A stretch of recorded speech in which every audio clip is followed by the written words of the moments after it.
This week, we are commemorating the International Women's Day, and this is the second event as part of the commemoration. I'm glad to introduce Professor Lisa Shapiro, that is going to present her work called Gender Canon Historiography. Dr. Lisa Shapiro is professor of philosophy at Simon Fraser University.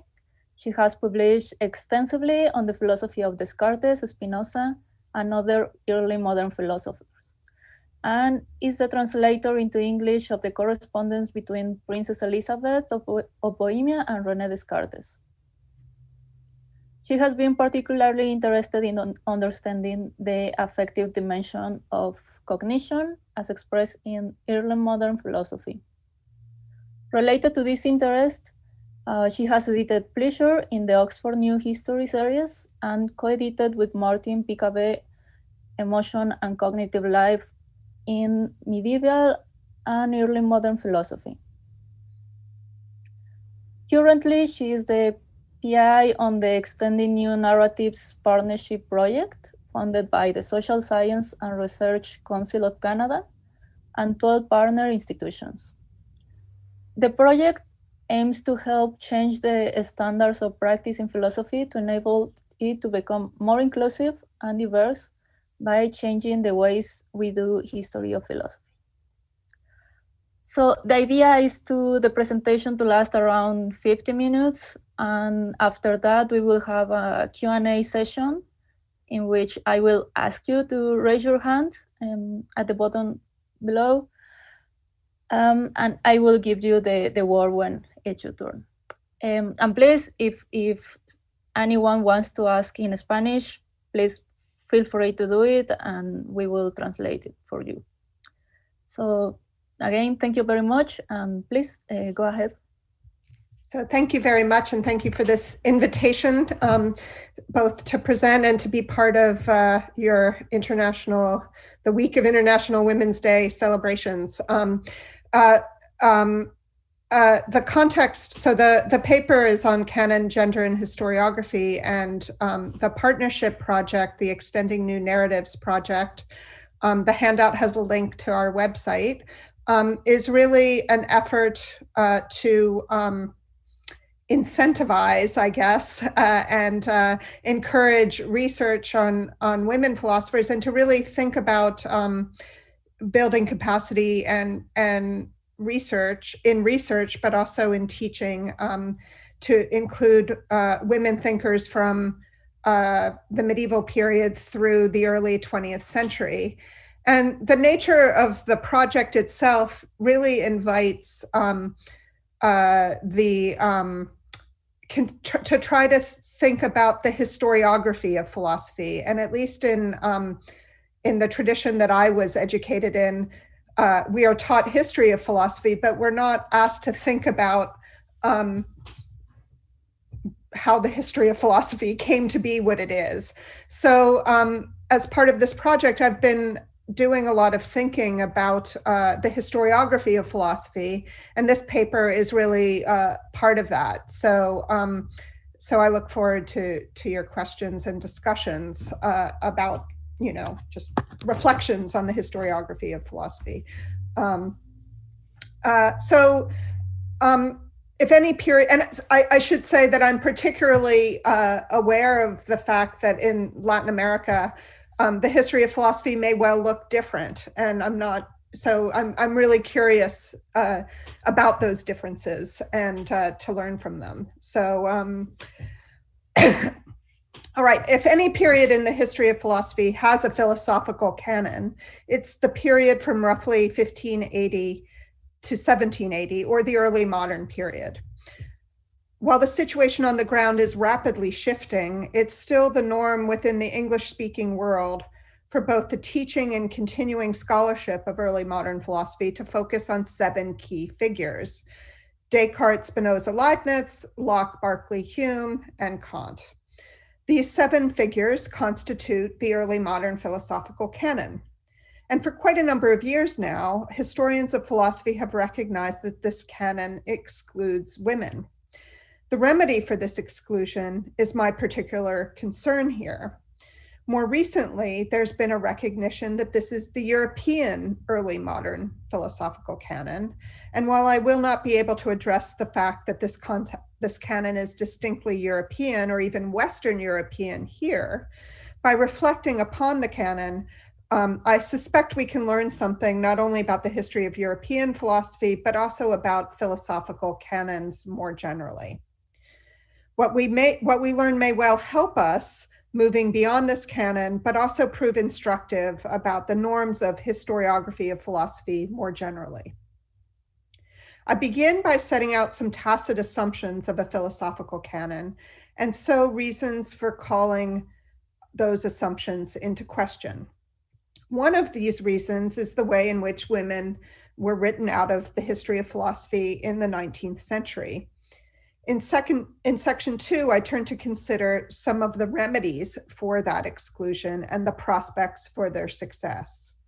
I argue that to successfully redress the injustice of excluding women from European intellectual history, we need to recognize that while some women were interested in the questions that dominate our current history of philosophy, others were interested in different, yet no less central questions.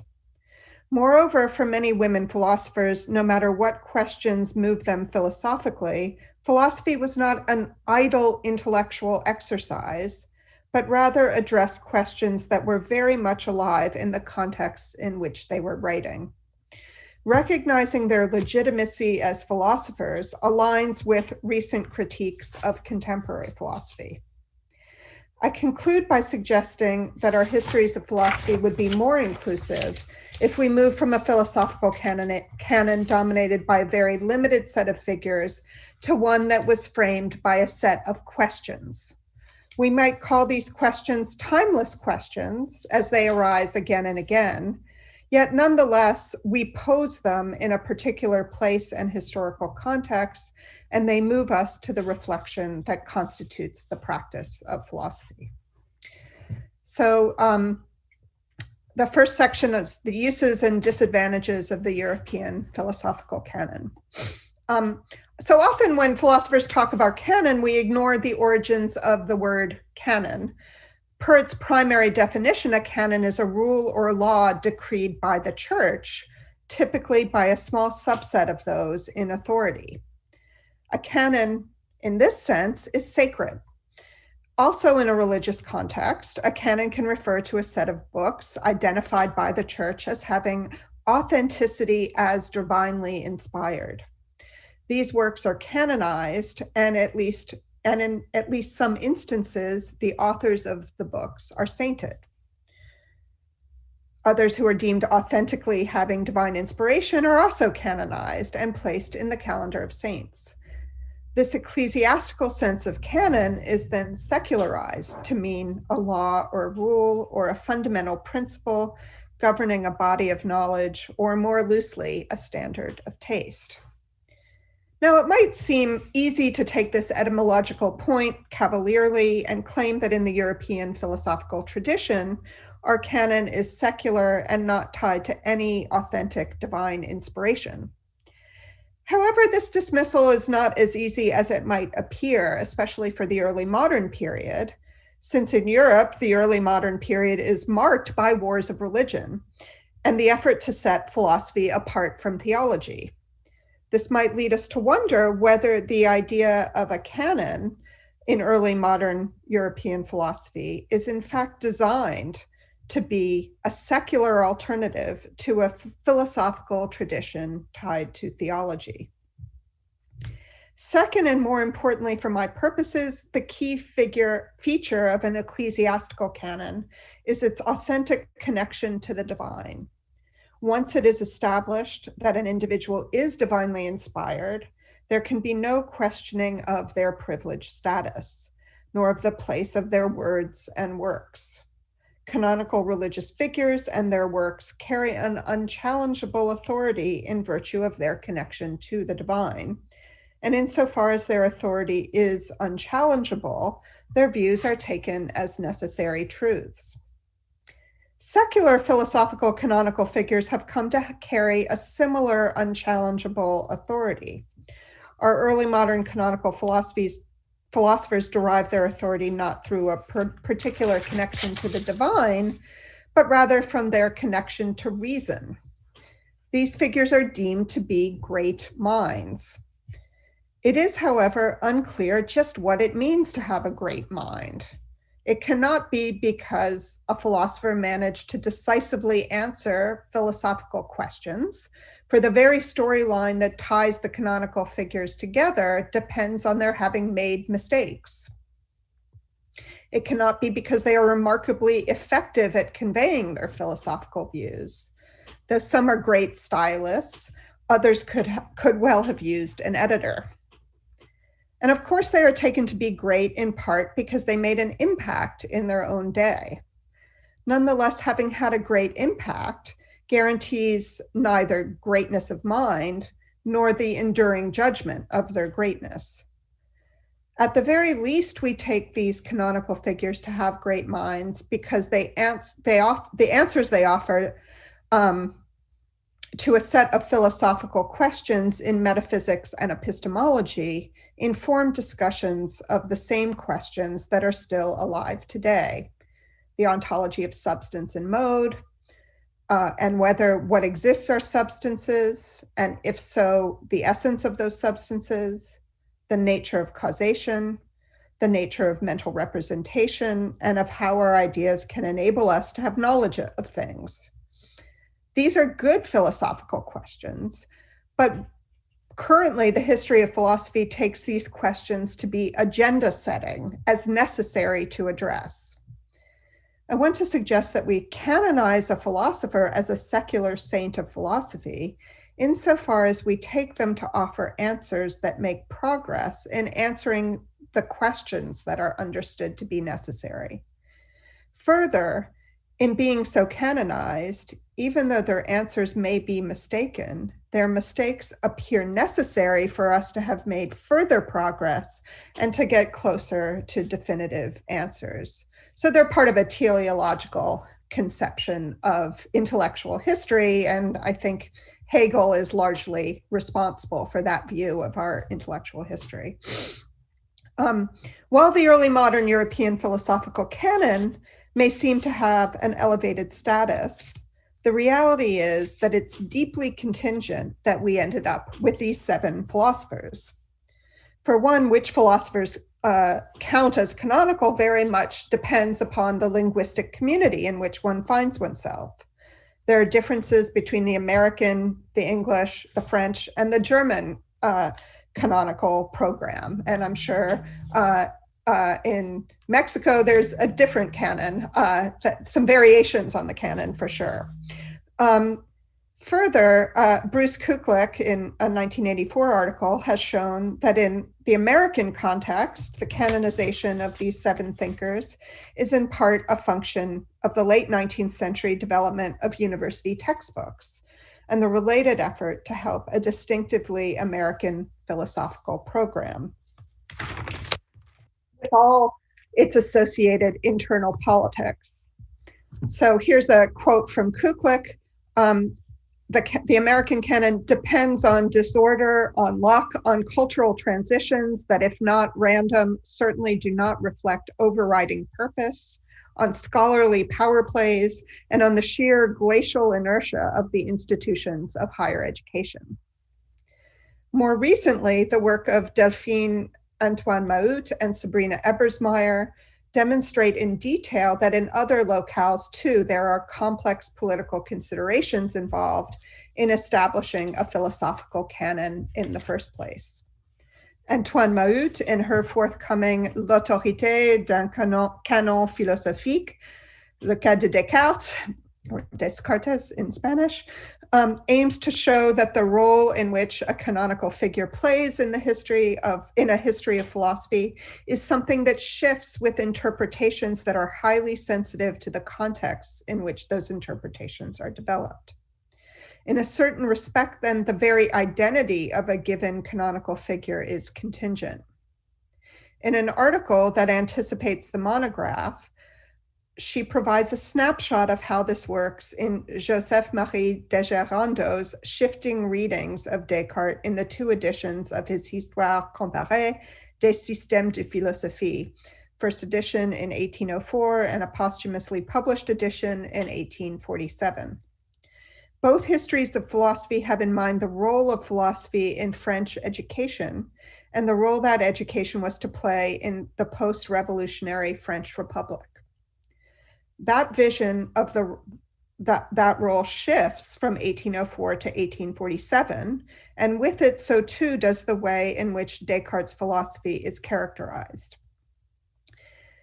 There is thus not a fact of the matter about the Descartes ensconced in the philosophical canon.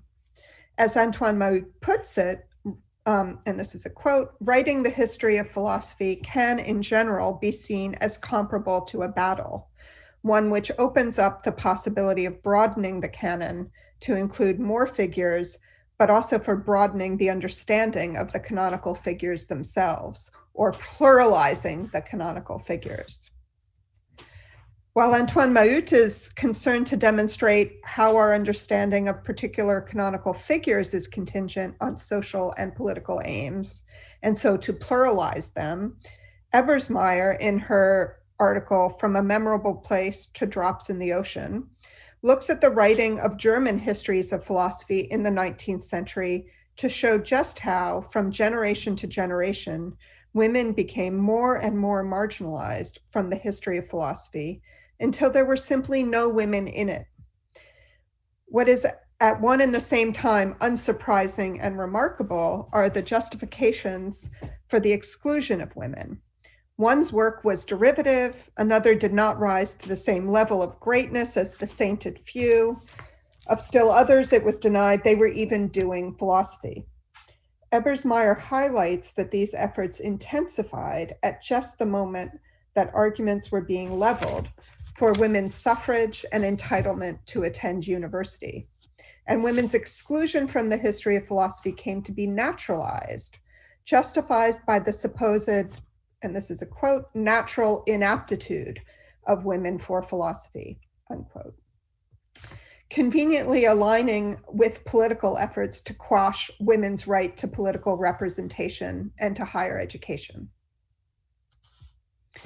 So now what to do about this exclusion and what strategies can we develop to reverse the course of history, as it were. So it's worth comparing contemporary canon-driven history of philosophy, although that's changing rapidly, with the histories of philosophy presented in the 17th and 18th centuries. For there were histories of philosophy then that did include women. The Renaissance and early modern period saw the reintroduction of Diogenes Laertius' Lives and Opinions of Eminent Philosophers, of which printed editions began to circulate in 1472, with a complete text published in 1533. The edition of 1692, edited by Marcus Meibomius, inaugurated the conventions still in use today in editions of that text.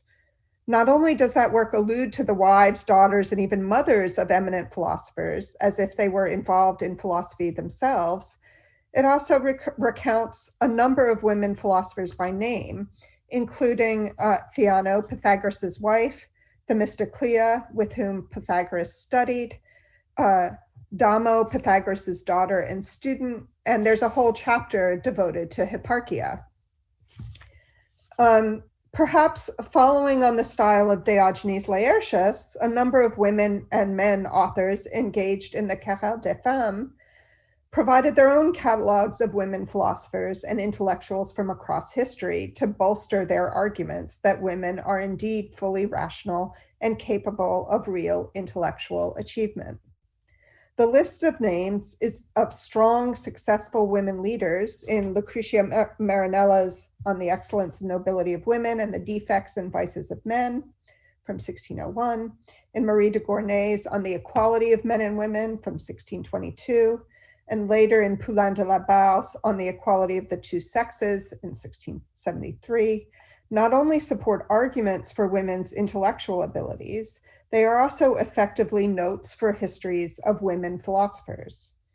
Perhaps for this reason, Thomas Stanley's History of Philosophy from 1655 included 24 women philosophers, and Gilles Ménage compiled 65 women in his History of Women Philosophers of 1690, which was an appendix to editions of both Diogenes Laertius and of Plutarch. Other 17th century works by Jean de la Forge and Marguerite Buffet included both historical and contemporary women thinkers. This practice of including women in the histories of philosophy continued into the 18th century, not only through reeditions of Stanley, but also works like Mary Hayes's Female Biography from 1803.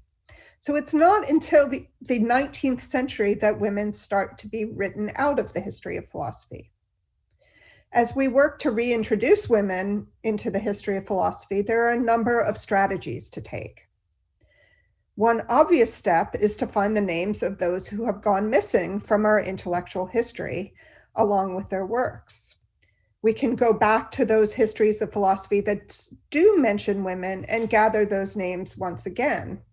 Mary Ellen Waithe, in the 3 volumes of her History of Women Philosophers, brings to the fore 21 women thinkers in Greek and Roman antiquity, another 15 from the medieval and Renaissance periods, and 31 women from 1600 to 1900.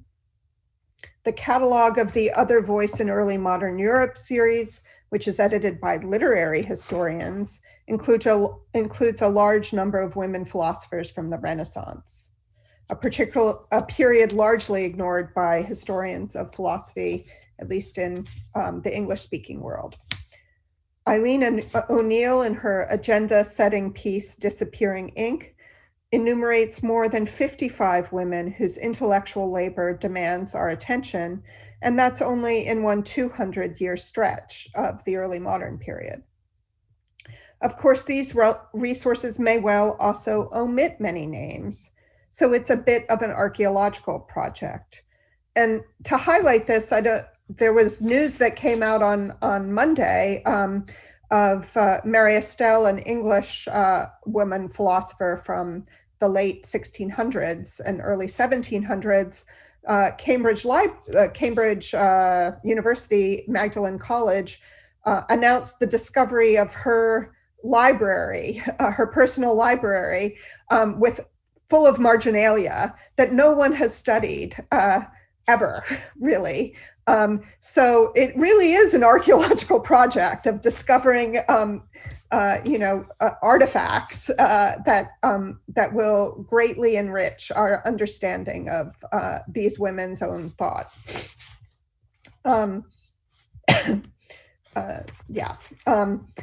I mean, it's remarkable because if you read articles on Estelle, there's a common wisdom that she only spoke English. She had no knowledge of French or of Latin.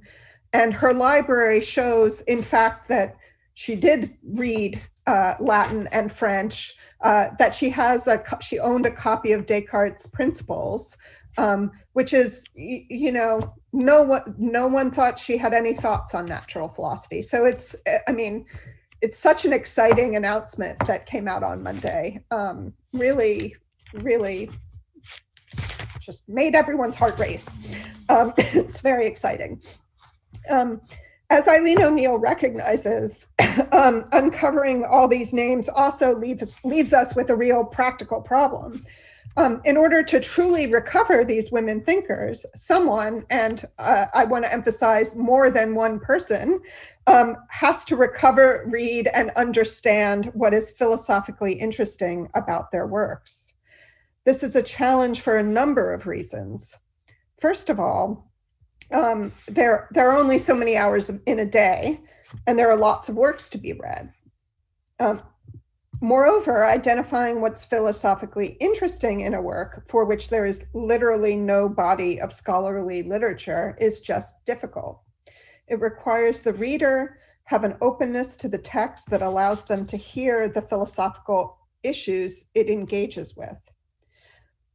we historians of philosophy are simply not accustomed to reading texts that are new to us, and doing so takes time, patience, and perhaps most importantly, an opportunity to receive feedback, which can be hard when others have not read the works under discussion. There are added hurdles. Women philosophers often wrote in genres that have fallen out of fashion, and they were interested in philosophical questions that became gendered and then downgraded and in some sense have disappeared from philosophy. There are a number of ways to try to address this practical problem, being mindful of these challenges, and I want to focus on three. So first, we can prioritize attending to women whose own philosophical work engages with and intersects that of canonical philosophers. This approach can work to some extent. Princess Elizabeth's extant philosophical work consists in her correspondence with Descartes. Damaris Cudworth Lady Masham corresponds with Leibniz in defense of her close friend Locke's philosophical program. Catherine Trotter Coburn also wrote in defense of Locke. Nonetheless, this strategy has at least two limitations.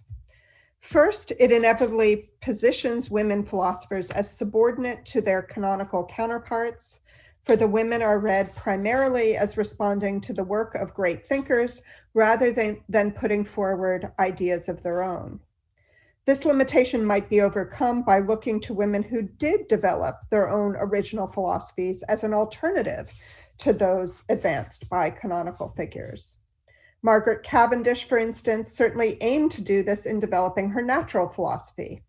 Her philosophical letters consist of an imagined correspondence between herself and Descartes, Thomas Hobbes, Henry Moore, and Jean-Baptiste van Helmont. And that work shows just how her own natural philosophy is developing in response to shortcomings of those advanced by others. This philosophy reaches maturity in her observations upon experimental philosophy, in which she advances a vitalist metaphysics that offers its own ontology, as well as accounts of causation, perception, and knowledge. Insofar as she's addressing the philosophical questions put on the agenda by the early modern philosophical canon, she can be brought into conversation with our 7 canonical figures relatively seamlessly. Similar strategies can be and are being deployed with other women of the period. For instance, Anne Conway's distinctive metaphysics can be put into conversation with Spinoza's, which is of course in conversation with that of Descartes and Leibniz. And Émilie du Châtelet's natural philosophy and philosophy of science directly engages with that of Newton and Leibniz, and can also be set in conversation with Kant's philosophy. Second, this strategy, while it does allow for restoring some women their places in the history of philosophy, selects for the philosophical agenda of the existing canon. These women are taken to be worth attending to because they are focused on central questions of metaphysics and epistemology. It's certainly true that these are important and even core philosophical questions, but the canonical narrative of early modern history of philosophy presumes that these are the most central questions of philosophy, those necessary to address, and pushes us, if not to exclude, then ignore other important philosophical questions. So the second strategy for addressing the practical problem effectively asks us to filter through the large number of women philosophers looking for greatness that has been missed, and greatness is understood as making contributions to the canonical philosophical agenda that have not been adequately recognized. So I have some concerns about this strategy. Most trenchantly, simply expanding the canon in this way leaves an exclusionary structure still very much in place. The appearance of the necessity of the philosophical agenda is left solidly in place. And while a handful of women may well gain some recognition, there will still be many who will continue to be neglected. It might end up being even worse. For although one might take the canonical philosophers to be great because they made progress on the most central philosophical questions, one might also take it that the philosophical questions became the philosophical agenda because those were the questions these canonical figures asked. That is, the canon might be substantively self-reinforcing. Once canonical figures get recognized as great, because they managed to make some progress in addressing some questions, perhaps, the importance and centrality of the questions in metaphysics and epistemology is validated by their being the focus of these great minds. And then the greatness of their minds is further revealed in their framing and prioritizing these questions in metaphysics and epistemology, and so on. So it's a kind of Euthyphro problem of canonical worth, as it were. Reactionary forces might push back that while these women might have given particularly astute answers to these questions, they were not themselves agenda setters. That would inevitably lead to diminishing the contributions of these women, and thus to them, once again, being moved to the shadows. However, we need not concede this standard of greatness that seems to drive the early modern European canon. In the introduction to a collection of essays called What Makes a Philosopher Great? Stephen Hetherington suggests that philosophical greatness, rather than a property of an individual thinker, provides a window into what philosophy is like at its best. He suggests that great philosophy, or a great philosopher, might well be something somewhat like great art or a great artist, reorienting us, enabling us to see both the world and ourselves in a new way. This suggestion reminds us that philosophy is a humanistic inquiry, which aims not simply to reveal truths about the world, but also in doing so to facilitate our understanding ourselves in that world. In keeping with these humanistic aims, a great philosopher does the work of jarring us to re-examine what we have been brought up to uncritically assume, and demonstrates how doing so makes a difference in the world in which we live. In that same volume, Karin Detlefsen argues that Du Châtelet's greatness consists less in her contributions to metaphysics and philosophy of science, though those contributions were very significant, and more in the original ways in which Du Châtelet engages with questions surrounding human minds, ownership of one's mind, and the role that education plays in such ownership. The precision with which Du Châtelet does so, and the concern that she holds to improve the lives of human beings, and in particular those who are more socially disadvantaged than others. For Detlefsen, Du Châtelet's greatness is certainly tied to the original contribution she makes in philosophy and the lucidity of her writing, but it's not separable from the social significance of those contributions. Detlefsen's interpretation of Du Châtelet brings me to the third strategy for approaching the large number of early modern women who have been neglected. While philosophy of mind has long been counted among the canonical topics of early modern philosophy, the focus has largely been on mental representation and the related epistemic questions. What is an idea? Does having an idea entail awareness of its content? What is the nature of awareness or consciousness? What's the connection between the content of the idea and its actual object in the world? Detlefsen, however, focuses on Du Châtelet's attention to a different dimension of early modern accounts of mind, the ownership of one's thoughts. This ownership of thought is related to the canonical question of consciousness, but it adds texture to it. When we own our thoughts, we are not merely aware of them, but have appropriated them, made them our own.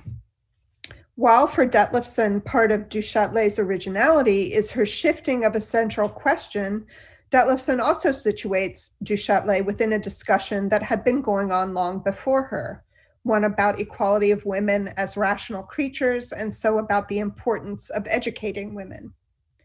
So Du Châtelet's greatness is not in her special insight or identification of a question. Detlefsen argues that Du Châtelet is a great philosopher in that she rejects appeals to biblical and religious authority to ground rationality, and thereby sets self-ownership of thought on solid secular ground. And in doing so, she opens up the possibility of rejecting the social customs and structures that subjugate women in a new way, one that is not ultimately constrained by religious authority, even if she does not herself fully advocate for those changes. Du Châtelet thus helps to create the intellectual conditions that enable there to be more substantive equality between people and so to more just societies. Essential to Du Châtelet's philosophical greatness is her commitment to principles that make knowledge a good that is accessible to all, and her reconception of education such that through education, that good can be equitably distributed. Part of the reason the contributions of women philosophers have been neglected or even erased is because the philosophical questions in which they are most interested were not and have not been on the canonical agenda. Du Châtelet is one in a long line of women thinkers who are particularly concerned with education, and women's education in particular, to argue that women are fit to be educated and so ought to be educated, and to consider the form that education ought to take. And yet, until very recently, these works were not read by historians of philosophy, and still aren't read by very many of them. There are other philosophical questions that historical women thinkers were interested in, and yet are not taken seriously within the history of philosophy. Some women were concerned to work out how there could be equality between individual human beings despite their differences. For instance, the equality of the two sexes. Others were concerned to distinguish true friendship from the superficial relationships that sometimes pass for friends. Others were concerned with religion and distinguishing what was sometimes referred to as true religion from feigned religious authority. Others considered the challenges the marital contract visited upon women under conditions of real inequality, and so raised questions about the natures of contracts more generally. These considerations of marriage were also often connected with evaluations of familial structures. More standard philosophical questions about the passions and their regulation, virtue, and autonomy were also of interest to these historical women philosophers. O'Neill suggests that women whose philosophy is centered on these topics drop out of history of philosophy because the questions themselves become gendered and diminish in value insofar as they are deemed feminine. While as Ebersmeyer's work shows, this is undoubtedly the case, there's another dimension to the philosophical questions in which women thinkers have been historically interested. For these women, philosophy is a means of both coming to explicate and understand important aspects of the particular situations in which they find themselves, and providing direction for how to live in those situations. Two critiques of contemporary moral philosophy can help us to understand how this intertwining of philosophical theorizing with the practical significance of that philosophy has also led to historical inclusion. So first, Elizabeth Anscombe in Modern Moral Philosophy takes aim at the impoverished sense of moral in play in contemporary moral philosophy from the 1950s. In particular, the way in which the moral has become divorced from a good that, as Aristotle well recognized, is inseparable from human flourishing. Many women philosophers of the past developed their own philosophical views with human flourishing very much at the fore. They are less concerned with developing abstract theories that provide mechanisms for drawing distinctions of what is owed or desirable or permissible than with providing arguments for principles that both hold and must be implemented to improve human life. Their work thus does not fit easily into the dominant discussions of contemporary ethics. Second, contemporary philosopher Charles Mills draws a distinction between two approaches in ethics and political philosophy, ideal theory and non-ideal theory. Ideal theory privileges developing idealized descriptions, which are then deployed as models to the exclusion of considering actual cases. These idealized models are meant to help us articulate the norms of decision-making to which we ought to be committed. The classic example of a contemporary ideal theory is that articulated at the beginning of John Rawls's A Theory of Justice, in which we are asked to consider a group of individuals in an original position behind a veil of ignorance about where they are situated in the world, and determine which principles they would all agree to. But ideal theory certainly predates Rawls. Through its privileging of idealized models in this way, ideal theory not only ends up abstracting away from the messiness of life, of human life, but also from the contexts and situations that move us to ask questions about the human good and about how it ought to guide decision-making about a just society in the first place.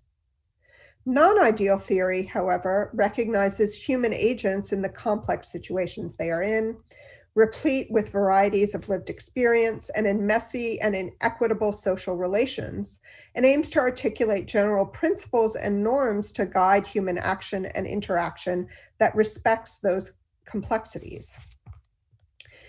Many historical women's approach to philosophy is akin to that of non-ideal theory.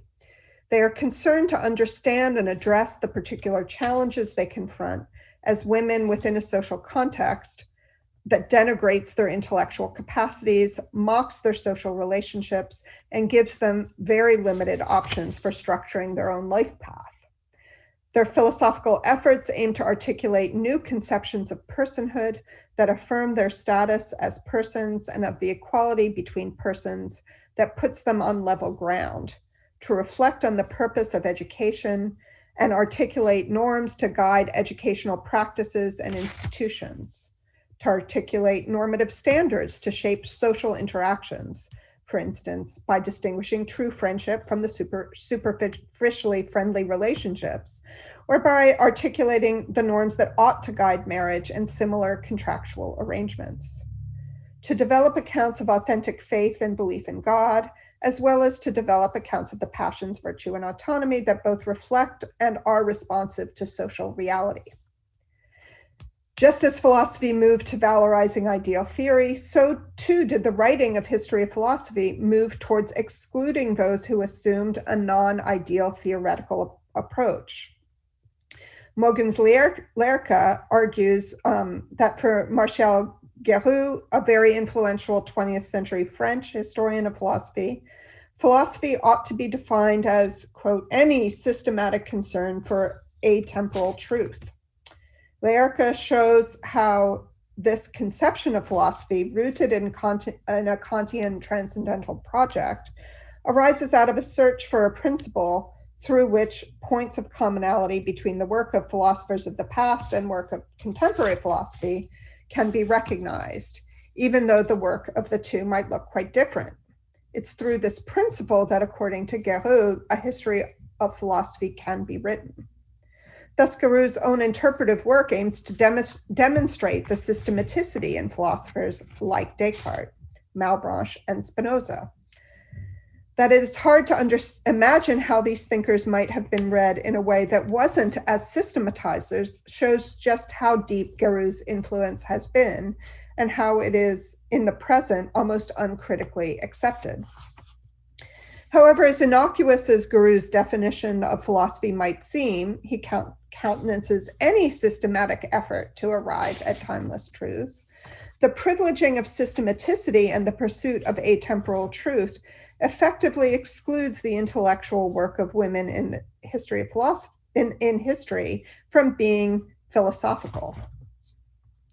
Truly recovering the work of women philosophers of the past will involve recognizing that there are philosophical questions that are best addressed by attending to the context in which those questions arise and looking for answers that take the form of a non-ideal theory that is embedded in those contexts.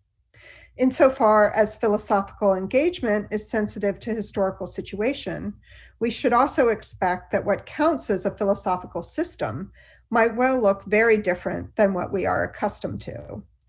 While we might continue to expect internal consistency and even the articulation of fundamental assumptions or principles, to be philosophical, a program need not aim to explain the totality of things.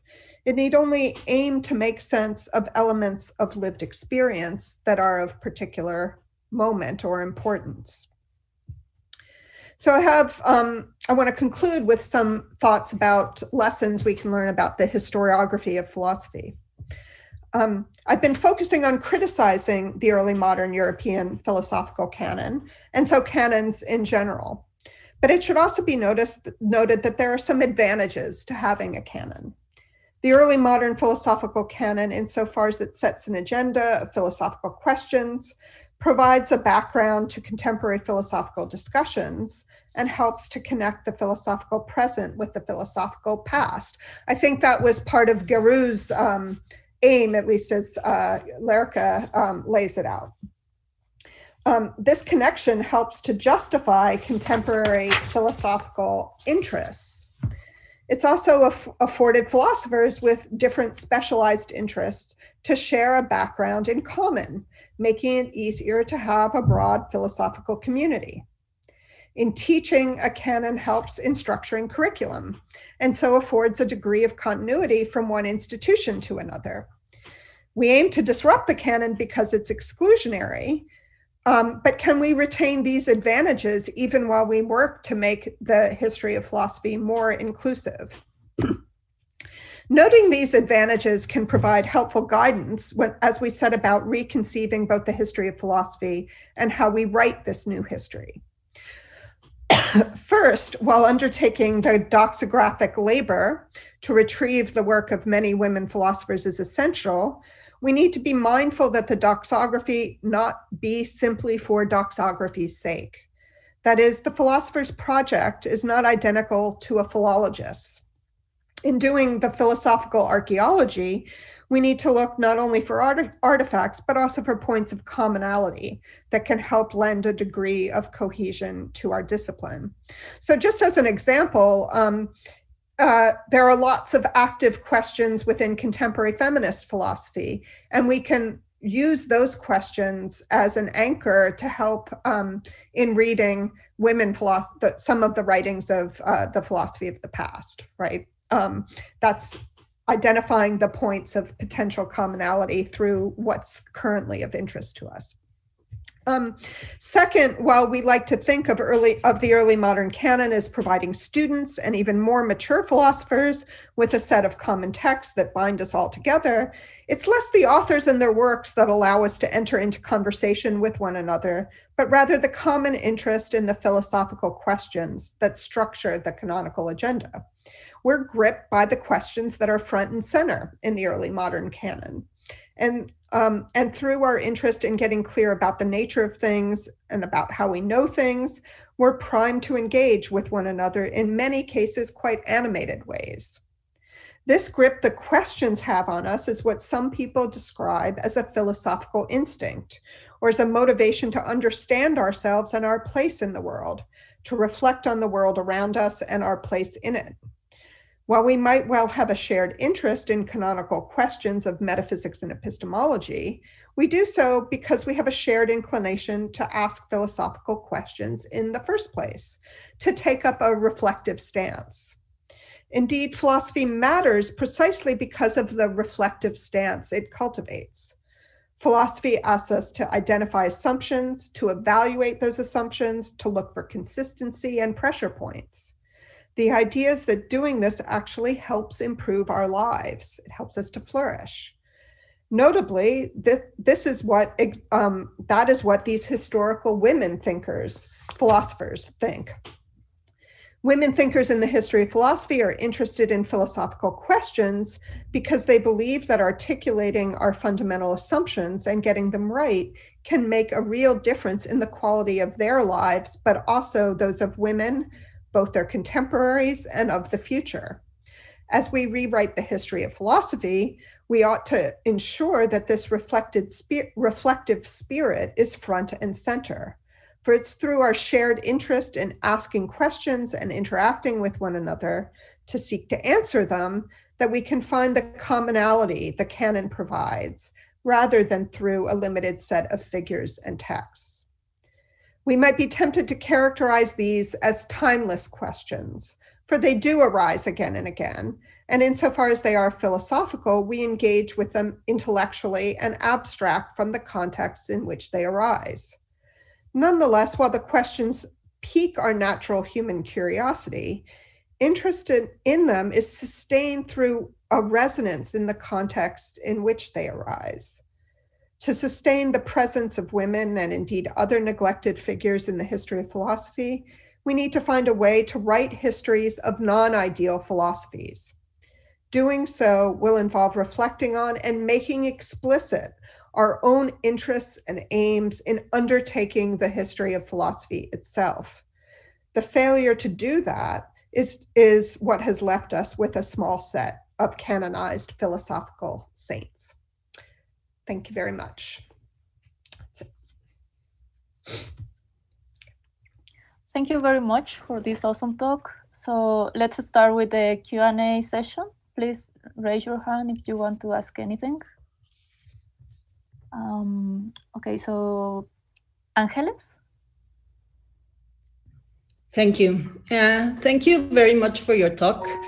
It was really appealing because many of the things you were describing and the arguments you were reconstructing are arguments that are still played against some ways, or I don't know if against, but yes, against some ways of doing philosophy. And in particular, if I understand the project well, I think it's making visible that women have played a role in philosophy all over history, and also it has the end of showing that, of visibilizing women in the present.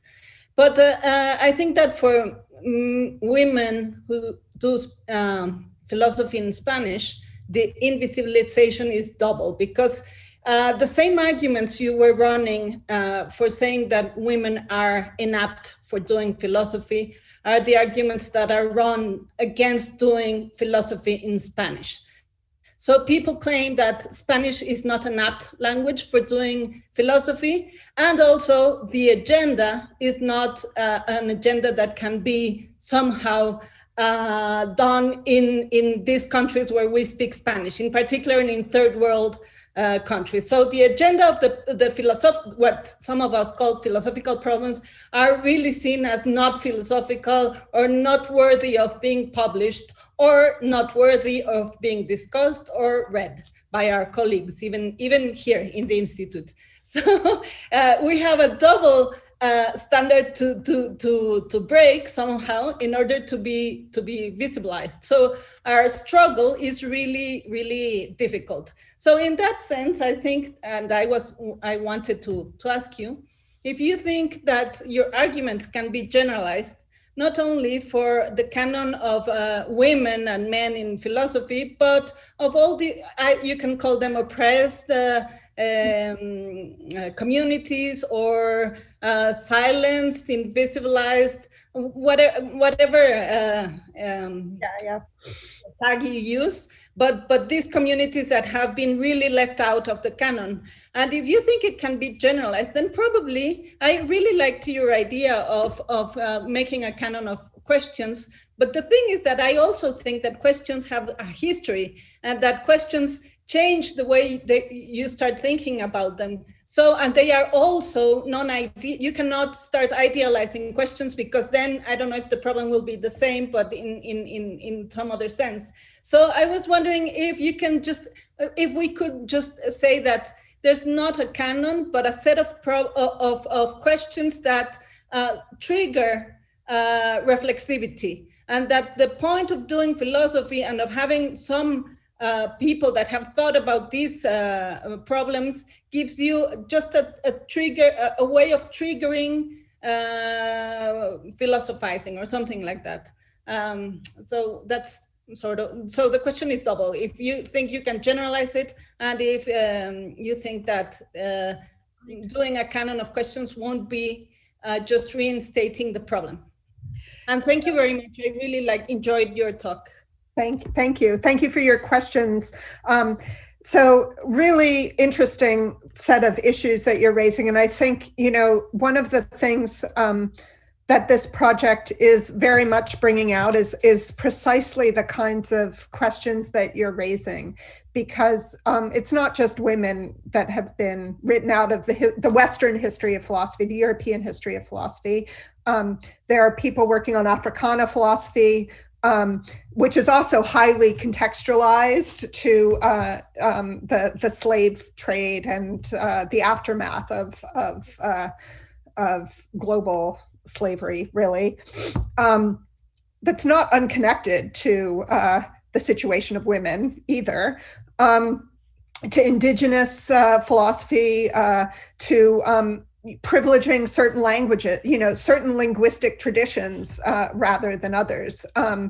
So I know one of your colleagues, Laura Benitez, has written on Sor Juana Inés de la Cruz, and she's an excellent example of someone who, in some ways, she's a poster child for all kinds of issues, because most of her philosophy is in poetry, but we don't take poetry seriously as a philosophical form. She's writing in Spanish, but Spanish isn't taken as this sort of rich philosophical tradition, and she's a woman, right? And with an indigenous background as well, right? So, you can put a lot into one person as representative to patterns of exclusion, really. So I agree with all the intersection of issues you raise. I think it makes the problem more daunting in a certain way, but I think the issue is really how, I think if there's one issue that to point to, that's becoming much more clear, it's sort of clear to me, becomes clearer every day to me, is that so much of the way history of philosophy has been done has been without historiography. That philosophers, there are philosophers interested in philosophy of history, and there have been some work done on the historiography of philosophy, but more often than not, the questions have been whether history of philosophy really is philosophy, and I think. The interesting historiographical questions are the questions: what are we doing? What are our intentions in in writing a history of philosophy? What do we include? What do we exclude? So I've been actually reading some historians who wrestle with these questions. And so one of the things that I'm trying to get a handle on is whether the kinds of work that's been done, for instance, around the Haitian Revolution and the writing of the Haitian Revolution, the writing of the history of the Haitian Revolution, or how it's been written out of the history of in various ways. The historiography of philosophy, the historiography that historians are interested in, is more about events and historical figures. And of course, the history of philosophy is about the history of ideas. So what is, the question is, what is it to write how do you do historiography of a history of ideas? And I just think there's lots. I don't know the answer. I know I'm trying to formulate the question. I don't know what the answers to those questions look like. And I think some of the questions you added to the mix are part of figuring out what the kind of landscape is of the kinds of discussions we need to start having to write better histories of philosophy. So it's not that I like your suggestion of not enumerating a fixed list of philosophical questions. I don't think that's what I intend, but I can see how it could be understood that way. And rather thinking about the form of a philosophical question as triggering reflexivity in a particular context. I like that a lot. So thank you very much. Thank you. Thank you. Thank you. Efrain?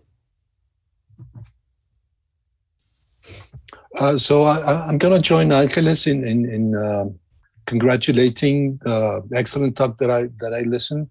and I'm very excited about this because I've been concerned with this for quite a time.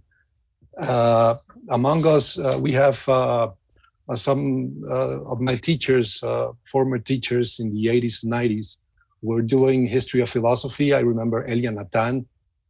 Most of the new hires don't even know her name. So it's high time for the Comisión, whatever, equity, to do something decisively about it. And I take the opportunity to address our Secretaria Académica to do this because it's very important. It's highly important. Graciela Hierro, feminist from the 80s and the 90s, who was talking to us about new masculinities in the 80s, and so we went, well, what the hell is that? So there's a lot of work to do, and I took a peek at your at the project, the initiative, the New Narratives project, and I would also like my institution and especially the Instituto to join in somehow in that project, because I really think it's worthwhile. Mostly because it's from Canada and not from the US, right? So we don't have private universities around and all this. Mostly, not all of them. They're public universities.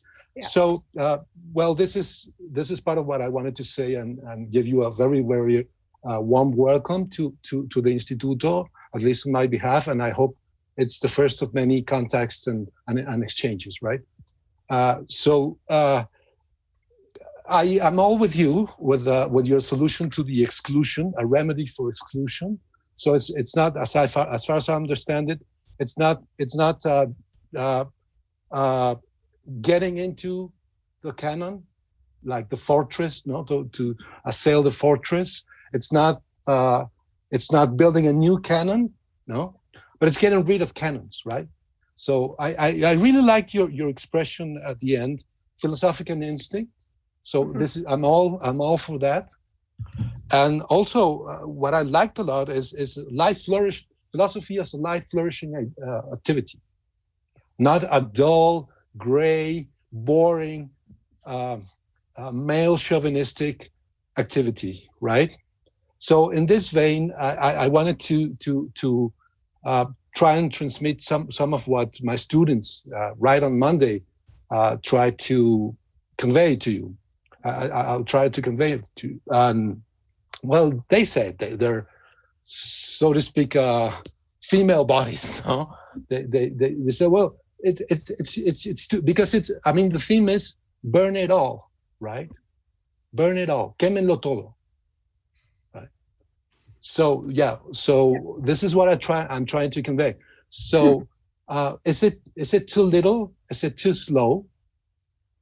Because how are we going to remedy exclusion? Because exclusion, as Angeles just pointed out, it's not one section, one identity that's excluded. It's cross-section, yep. Right? So there's a series of facts. We have Harvard, Princeton, Yale having more assets together than Nicaragua, Salvador, and Honduras. And I want to know, I mean, I belong to the North American Can Society, right?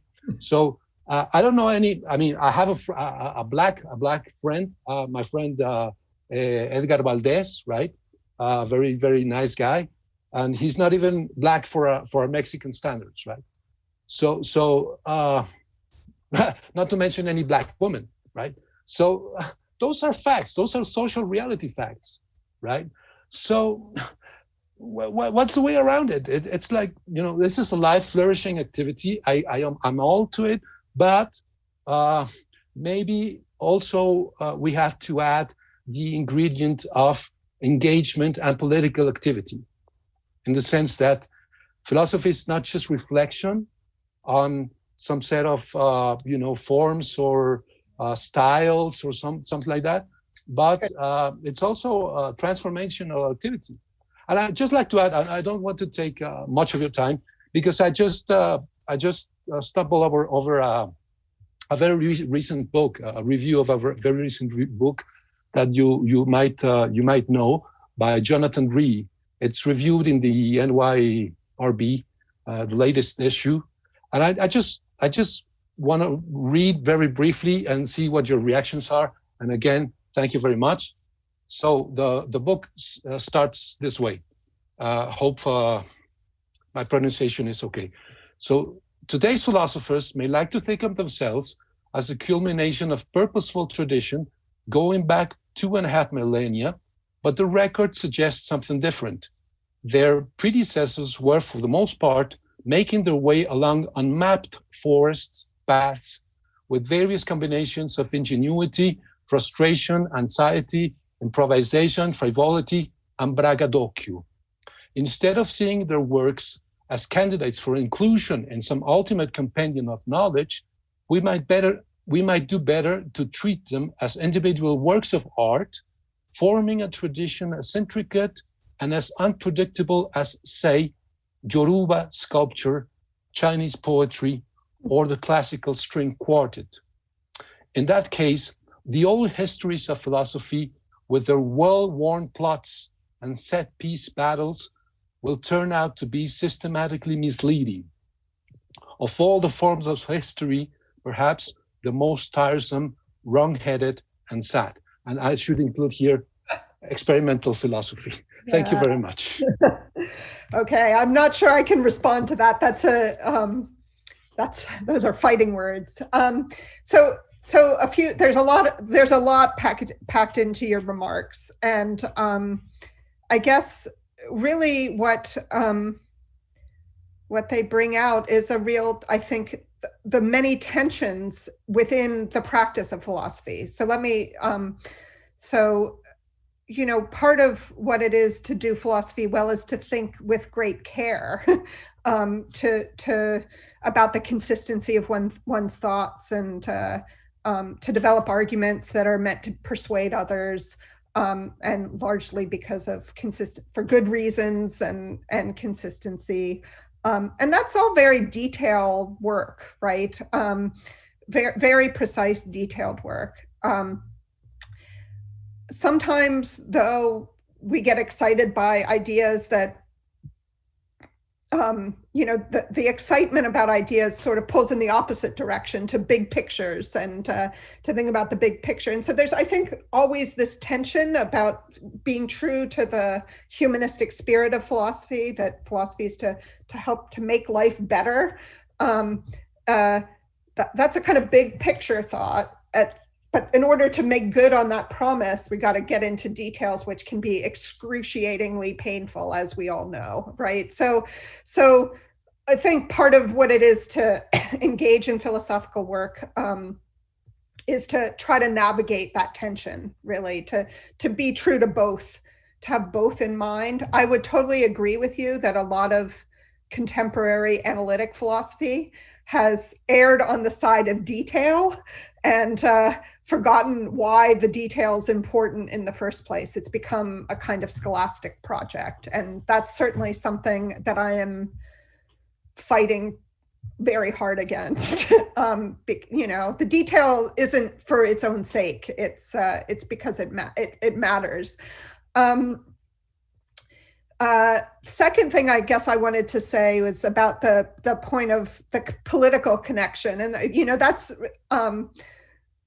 if my association with Latin American philosophy is that it's always political. Like within Latin America, philosophy is never separated from the political. So maybe that's an illusion because the people, anyway. But I do think, so let me try to, I'm not ready to burn the house down. I'm a lowly historian of philosophy. I like doing my archival research and bringing new texts into vision to be visible. And that's, pretty conservative in a certain sense. I think there is a way to be political, but I still think it's a political project because finding new knowledge, right? Bringing figures of that have been neglected and that nonetheless have really interesting things to say, and bringing awareness to those interesting things. That's a kind of, you know, political in the sense of changing the way people think one person. It's a local kind of politics more than a global politics. One of the things, so this Extending New Narratives project has just started during a pandemic. It's just the first year of it. It's a 7-year grant, which is great that we have that time arc to work with. But one of the things that's really that we're committed to in this project, and I'm excited to see how it's going to unfold, is to change public awareness of what it is to be a philosopher and to do philosophy. And that could, you know, that's just, what do people associate when they hear what are people's associations when they hear the word philosopher? Well, usually it's a man, usually with a beard.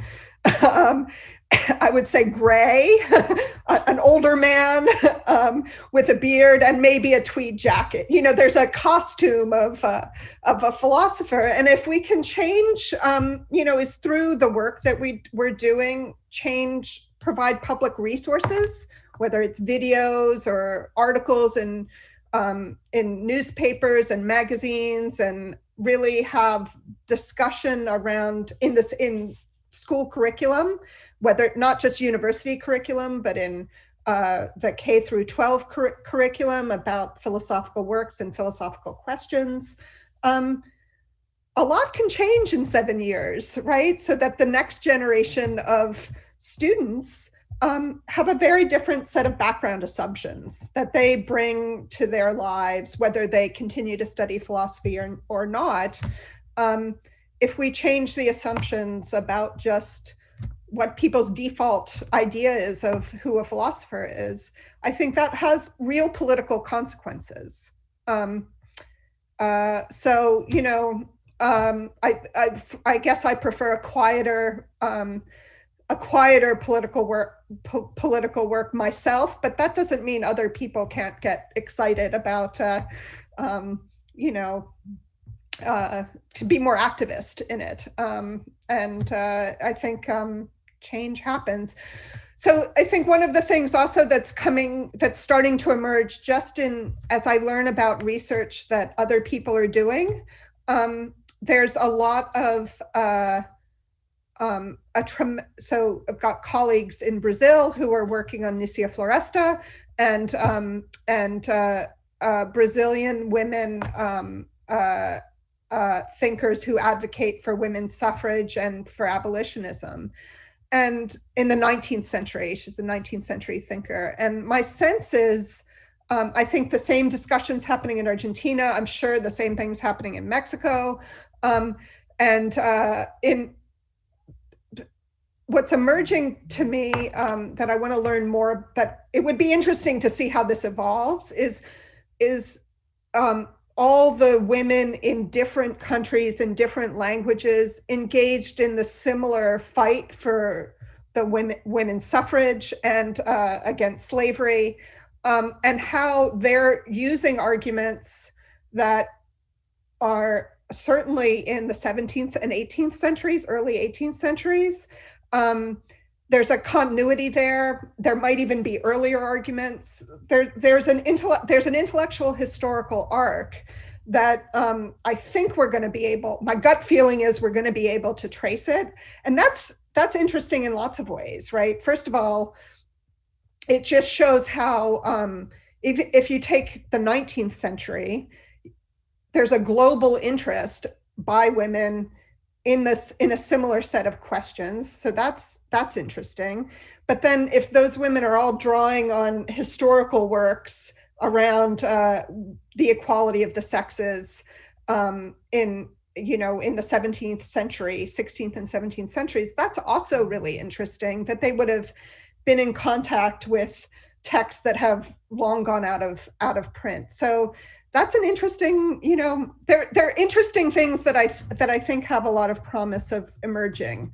That's an example of one one thing, it would certainly change the way history of philosophy would be focused on Western Europe, right? Insofar as it includes the Americas and other parts of Europe as well. So, so yeah, there's someone who, I can't remember her name, Elena, can't remember her name. She's working on Spanish women of the 18th century. And, you know, here's an example of something, another example of, she thinks they've got a epistemology. So those women intellectuals are not in universities, they're in economic societies in Spain.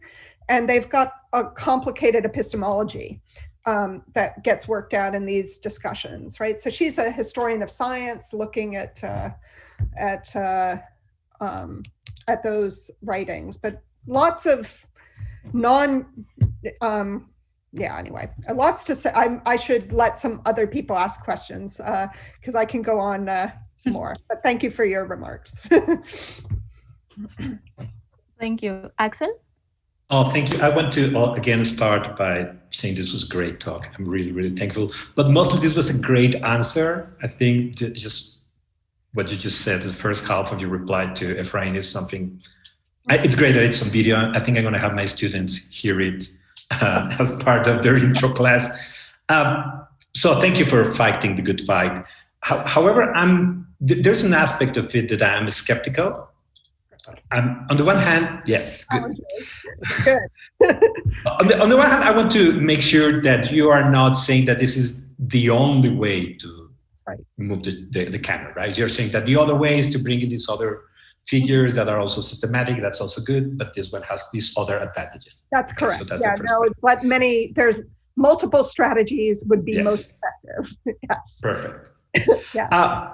But I'm afraid, because I've seen it happen before, that if we think that changing the questions is going to help us introduce otherwise excluded figures, what instead is going to happen is that we're going to have the other side trying to dig more white males doing this topic, because we've seen it before, right? And also this is a problem that is not private to philosophy. We've seen it in the history of science. We've seen it in the history of a lot of other disciplines, that we try to say, well, no, these other questions were also important, and instead what we get is a lot more men. So that's why I'm discussing. I share your worry. So I've said to people, I'm waiting for the backlash. So I think that's your question, that isn't this going to prompt the backlash, and what do you do about the backlash? So I share your concerns, I guess. And I think two things I want to say to that. Part of being able to fight the backlash is to be prepared for it, to not be blindsided by it. So I think that's a big part of to not get overconfident and to think success will come easy. I don't think it will come easy. And I'm discovering also that I really feel like I'm becoming a materialist, a historical materialist in a certain way, much to my shock. But I do think one of the key,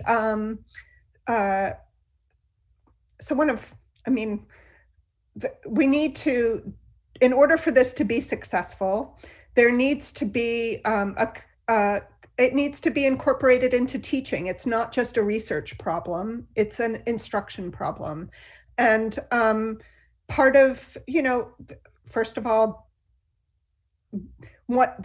there's lots of things to complain about in a globalized society, right? But one thing it does is it makes the world we live in, this Zoom meeting, it makes it easier for people it's a lot easier for people with shared interests to connect with each other and to coordinate action. It's a coordinated action problem.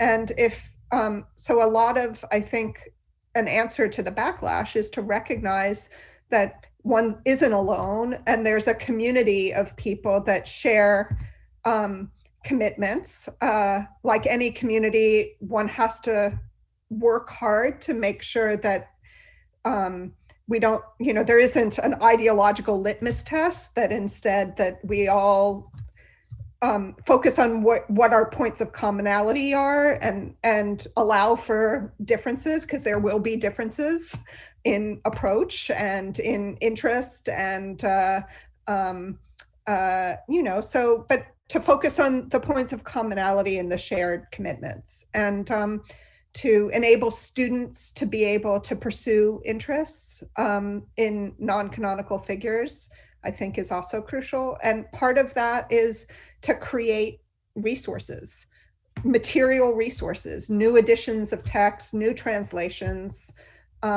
literature, secondary literature that allows scholarship to flourish.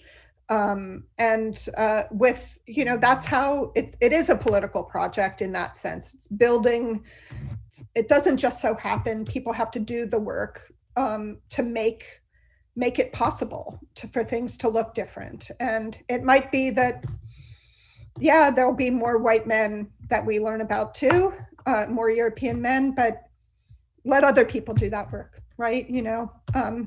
And flourish that way. So I'm not pessimistic right now. I can tell. Yeah. This grant, the Canadian government is funding this project, and the vast majority of our funds are going to postdocs, right? We're funding 2 postdocs a year. That opens up a space for some people to continue to have early in their careers the opportunity to pursue this research. And then there's other opportunities for graduate students training. And anyway, we're not acting as a granting agent, a little mini granting agent. So we're leaving it to mature scholars to find their own resources for funding their research, and instead putting the energy into the resources we have into the next generation. And what more can you do, right? So I think I feel very fortunate. I like the Canadian government right now. Let's put it that way, for funding this. So yeah. Well, thank you so much. That was great. Thank you, Aurelia. Thank you, and thank you for your great talk. I very much enjoyed it. You answered partially some of the questions I had, but I will, like right now, in your answer to Axel, but I will pose them anyway. Like, I really like how you cast the problems surrounding the canon. I mean, if we understand them like as a shared framework of philosophical interpretations, we cannot do without them, especially if we take into account, the need of anchored traditions that help us make sense of experience. But I think it's also not enough to just broaden the existing canon in order to include more voices. And if I understood your proposal right, it is the idea to build new canons on equally new principles, right? With which I completely agree. Otherwise, it's just adding new voices as some sort of, concession done to people excluded before. But I have a couple of questions. First, if you suggested commonality as one of the ways to articulate new canons. And I would like to know, how is it different from universality, which has also been proven to be another way to legitimate exclusion? I'm sure you have that, but I would like to hear you about it. And I also wanted to know how to transmit these new canons, especially if we know that they have been teaching devices mainly. Afterwards, maybe philosophers don't need them that much, but they do seem to set this common ground from where philosophers start out, and that you've talked just now, but maybe you can say a bit more about it. And then the very last thing, in one of your answers, you made this distinction between the historian's history and the philosopher's history. And you said that the philosopher's history was more of a history of ideas. So I would like to know if you consider it some sort of disembodied history, if that's what philosopher's history, if that's what it should look like. Thank you again for your talk. Thank you. Thank you. These are great questions, and really, I think, help me to clarify some of what I'm trying to say, because it is hard to, I think I'm circling around what I'm trying to say in various ways. First question, I'm not sure what I'm advocating for is a new canon. I'm suspicious. So here's the problem, right? The canon has had a positive function in providing a shared, a shared understanding, a shared group of texts, and that's not a bad thing, right? To have those points of commonality. We can't all read everything, right? It provides a sort of selection principle. It's not that I want to replace the old canon with a new canon or new sets of canons, but I want to retain the function. I want to think about a way to retain the functionality of a canon while not thinking about privileging particular thinkers or particular texts, right? So I want the function without the solidification, right? Without the definition, as it were, of the particulars. And the way in which I'm sort of trying to suggest that might be possible is if we focus on the questions that we're all interested in. So, if you take questions in epistemology, and how do you answer a skeptic, right? That's a question that it's easy to get a student interested in, right? It's a gripping, how do you know what you know, what counts as knowledge? That's a really gripping question, and we can focus on that question. Do we need to read Descartes? Well, I like Descartes, so maybe Descartes would be good to include, but we might also include a lot of other people who aren't so well read. Sorwana, I just finished working on a poem of Sorwana's, which is focused on skepticism, that sort of addresses the question in a different way. Or Sorwana's Sueno is another great poem to work through, right? The question is still a question we can all agree upon, but we can approach it by different texts, and then we have interesting things to talk about and share with one another, right? Because you might pick different texts than I'd pick to talk about skepticism, and I can ask you questions about what you're reading, and you can ask me questions about what I'm reading. So that's, I think, the idea around having the questions be canonical, that the canon be a set of questions rather than a set of texts, right? That questions open up discussion, and they can be approached from lots of different angles. So you can get the functionality of a canon by articulating questions. The question of universality, I think then gets, I think it becomes easier to see how it's not something universal, because the questions might be universal questions, but they'll be asked and addressed from a particular perspective. So there won't be a universal answer to the questions. So you get some of the commonality without without such a demand for exclusion. And I think, so I think that's what I'm going for in any case, whether it makes it's humanly possible or not is another question. I think that goes to also to clarify just what I mean by, historians are people who actually do history, tend to be focused on events or social conditions and documenting people and events. Whereas in philosophy, we're interested in ideas. answers to skepticism or arguments for equality of men and women or equality of persons. And so how do you write a history of ideas, right, without turning it into some sort of Hegelian abstraction? And I think what I was trying to say at the end of the paper was that we become interested in ideas. Even if the ideas are abstract, we're asking questions in a particular historical context. And those questions are compelling to us in a context that we're currently in. So to take an example of, I think I said, why have philosophers been so interested in the question of consciousness in the latter part of the 20th century? Huge domination of what the nature of consciousness is, and the history of philosophy is how consciousness is.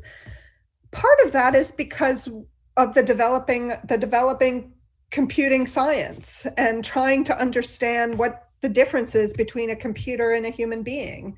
Right? So the question of consciousness is emerging because of a particular time and place that that consciousness gets raised in. And it's certainly the case for questions in ethics and political philosophy, that, questions about equality and the nature of equality are happening in a particular social and political context that we're living in. We become interested in the history of philosophy for similar reasons, right? Because the questions are meaningful to us now. Those questions, as they're addressed in the history of philosophy, are also addressed in a historical context. And so part of writing the history of philosophy, the history of ideas, has to involve attention to why the questions are compelling for a historical figure, but also why they're compelling for us, and why we're interested in those historical figures. And that just sounds really hard, right? To write a history of philosophy that way. But we can get clear on what it is we're doing and why we're doing it. So I hope that helps a bit. But thank you for your questions. They were really, really good. Thank you. Atocha? Yes, I adopt myself to all the thanks for this talk, Lisa Shapiro. I have two questions, one very simple about the name I didn't get, and another one about your strategies for inclusion. But I want to say first that I think you raised, in a very nice way, the importance of history, in particular, of course, of history, of philosophy, and more in particular of historiography. Philosophers of science know that finally very well. History is important. And more in particular, I mean, this is just a personal comment, this is why the school of thought of pragmatism, I like it very much, because it takes history as part of its problems. But however, then about your strategy. Well, first of all, I didn't get the name of the one you mentioned in the point education and ownership of thought. You say something like Duchatli or Duchetli? I'll put it in the chat. How about that? Please. Okay. And about your strategies, in general, you say, well, there is a lot of exclusion. We have evidence, basically. And what can we do? What can we do to exclude? But what does that mean in these terms? We are not taking advantage of many women who were around, but we just didn't notice, and history tells us. Or, and this is my point here, as you know, and I'm sure some of you will say, well, Atocha goes to this point, but I really want to understand this. As you know, the proportion between women and men in philosophy departments is around 1/3. So, if you're strategies, if you're lucky, strategies 1 and 2 are directed to what women should do. So, what do you think about? I think in this way is not exclusion but omission. So how to distinguish, if you think there's a distinction between not excluding all those women because they were not so important, or they tackled, problems that were not part of the canon. But some of us see also the problem of we are not getting enough women into the field. So this is not exclusion. Well, it's exclusion in a way, but it's really omission. Mm-hmm. How do you think this is a part of one of your strategies, or you would think this is another strategy, or maybe you think this is not a good strategy? So I understand it's not a direct question, but I would like to point you into that direction and listen to whatever you want to say. So I think that's a really interesting question. One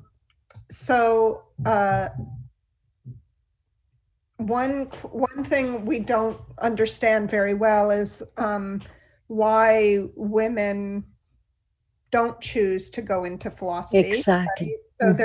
So there's lots of possible explanations. One thing at my university, one thing that has that's quite interesting to me is that the percentage of women majors is maybe around in the mid 30s, 30% of our majors, 35% of our majors are women. But the percentage of our minors, is over 50%, just over 50%.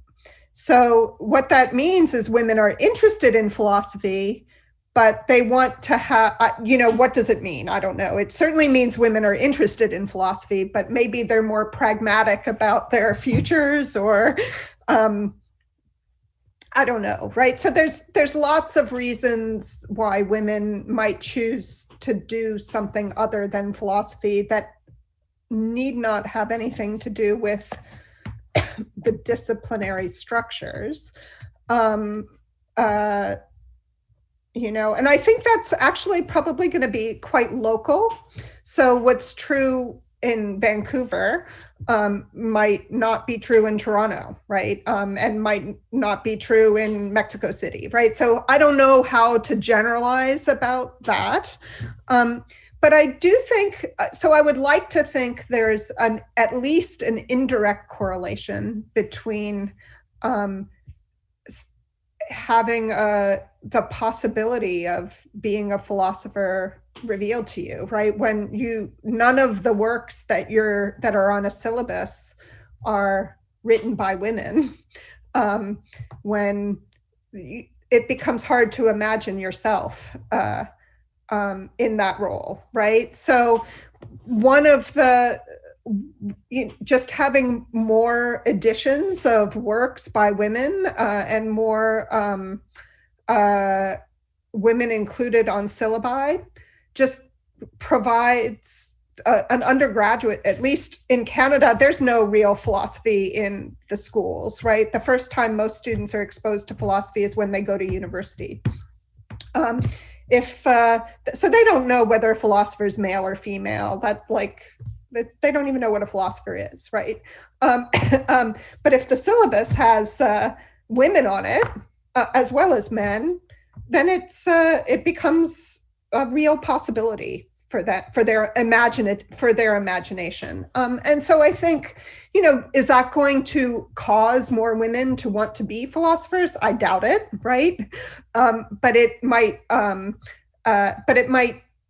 increase the likelihood that some more women would consider it as a viable alternative. So I don't know if that answers your question, but I do think there's a connection. I don't think it's a causal connection. Of course.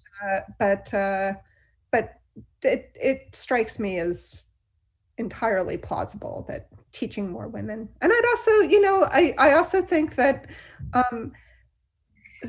I was certainly someone attracted to philosophy because of how abstract it was, right? Like I like the abstraction, but not everyone does.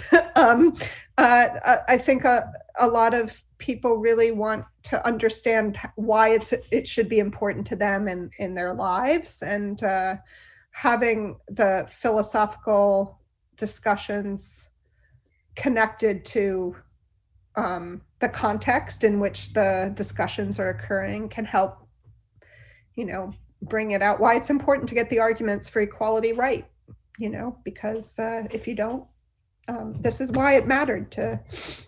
Okay, thank you. Yeah. Thank you. Thank you. Fabiola? Thank you. Thank you for your great talk. I enjoyed it very much.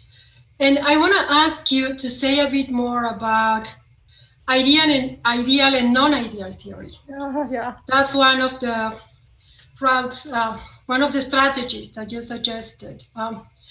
Ideal theory has, in political philosophy anyway, has been under heavy attack in recent years, and has nothing to do with women, right? There's a huge, an important complaint that philosophy should engage more with, with social theory, with empirical, with social theory in general. Yeah. But there are philosophical traditions in which this is the case already. This is the case already. I mean, this in French philosophy, in German philosophy. So this is not new, right? No. But then, so there's a criticism in ideal theory. Now, about non-ideal theory. Ideal theory, it works with abstraction, as you just mentioned. So it seems that to some extent, at least, philosophy cannot do away with that. So it's not like fighting a war against doing abstractions, right? No. Of course.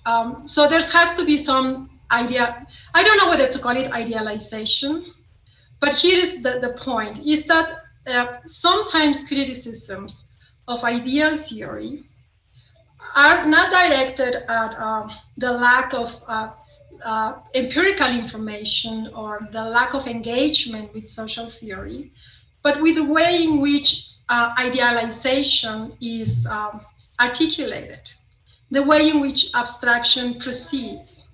And some, for instance, feminist criticisms of Rawls's political philosophy or the canon in social contract theory, they don't complain, or at least some criticisms, they don't complain about ideal theory per se, but with the way in which those idealizations have been constructed, making abstraction from some information that is important. For example, when Rawls says that the members in the original positions have to think of themselves as heads of families, and then he's assuming that he's a man, for example.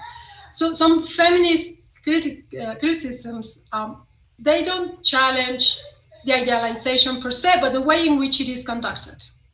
And so the same goes with the canon in social contract theory, where the criticism is not so much against the idea of the social contract, but the way in which this idea is constructed. So I'm just presenting these thoughts to you and want to hear your reaction. Yeah, so thank you. I went really quick. So this paper goes quite quickly over the distinction between ideal and non-ideal theory. And I think you're exactly correct. That it's not that non-ideal theory does not involve abstractions. I think here's how I come to that. Here's why I find that distinction helpful. There has been a tendency in looking at these historical women to say they're not really philosophers, right? Because they're not, because more often than not, their philosophical writings are very attentive to the particular social and historical context. So I'm thinking of people like Mary Estelle, whose serious proposal to the ladies starts as a polemic arguing for women's education, and then shifts to a kind of, in the second part, to a discussion of what an educational program for women ought to look like.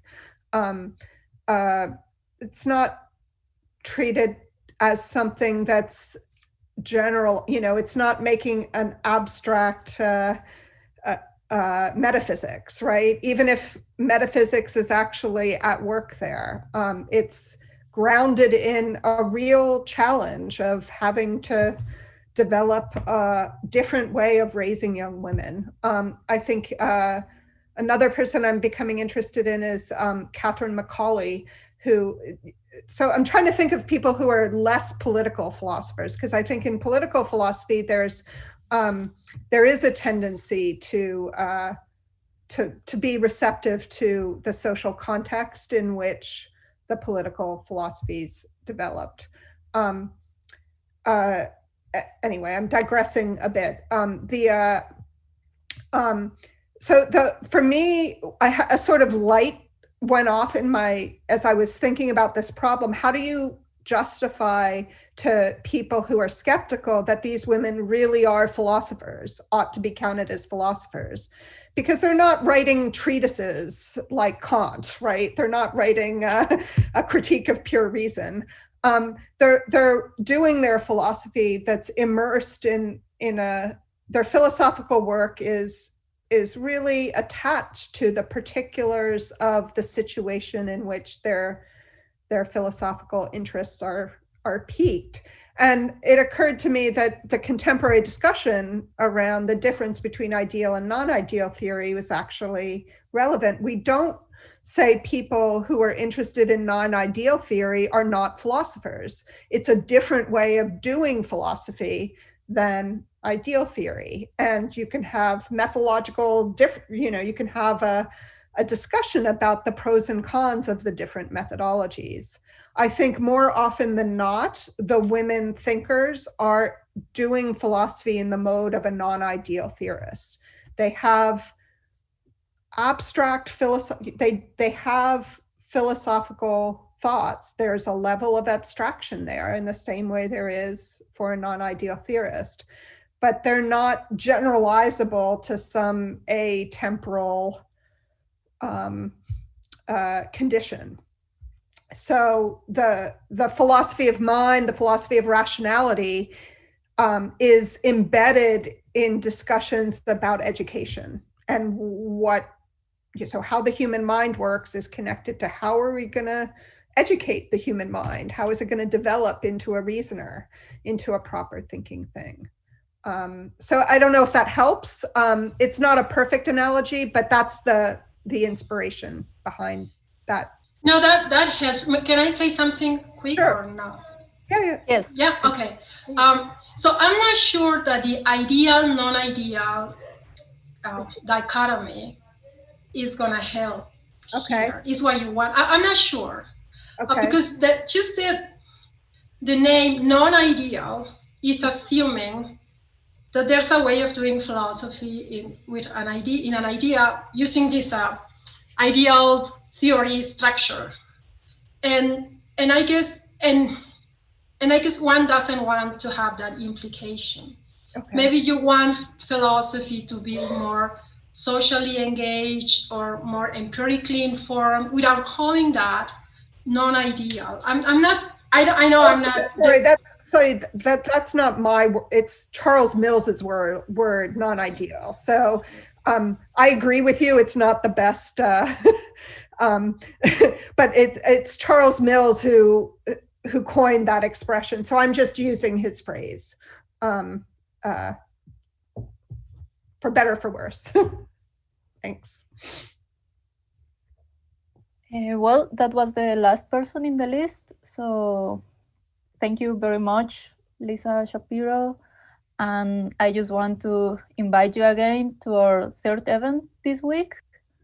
Well, I don't know if Tere want to say anything else. Yeah, well, thank you so much, Lisa, for this wonderful talk. And thank you, Itzue, for sharing this event. And I hope we can build a community between this new narrative project and the Institute. in the spirit of commonality that we have been talking. That would be lovely. So I just want to thank you all again. Thank you for the invitation. But this has been such a wonderful discussion. It's an approximation to being in person, but this has been really I really enjoyed your questions and comments. It's been really lovely. So thank you very much. And and I look forward very much to continuing the conversation in the future. Hopefully when we can exchange conversation in person once again. So, but also remotely is the joys of Zoom is that it makes it a lot easier to connect up this way. So thank you again. Thank you so much. Thank you, Itzue. Oye, yo había levantado la... Oh, sorry, Laura Benitez is here, Lisa, so maybe she wants to say something. Yes, please. Sorry, Laura, sorry. Yes. Lisa, thanks a lot for your talk. And I want you to know that we are really interested in historiography since many times ago. And that Teresa and I are working on that kind of things. Good. And of course, not only the paper on sensibility and understanding in the thought of Sor Juana Inés de la Cruz, but many other things. We consider that the context is very important in order to understand, of course, the thought of different philosophers as Descartes and Locke and everyone, Yeah. And of course, we are very interested in your own work. And I don't think that I agree with you on the problem of canon or canon or something like that. But of course, in other kind of contexts, and we are working on that. And I hope I can send to you the things we are working on. I would love that. I would love to, it would be nice to have a separate discussion. I mean, maybe we can have a kind of smaller group discussion, sharing work in progress on historiography. That would be, we can try to organize a reading group or something like that around it. That would be really, that would be wonderful, because I think there's a lot of work to be done in philosophy around the historiography of philosophy, and the more discussion, I think, the better. So that would be great. I would love that. Thank you. Thank you. Well, thank you.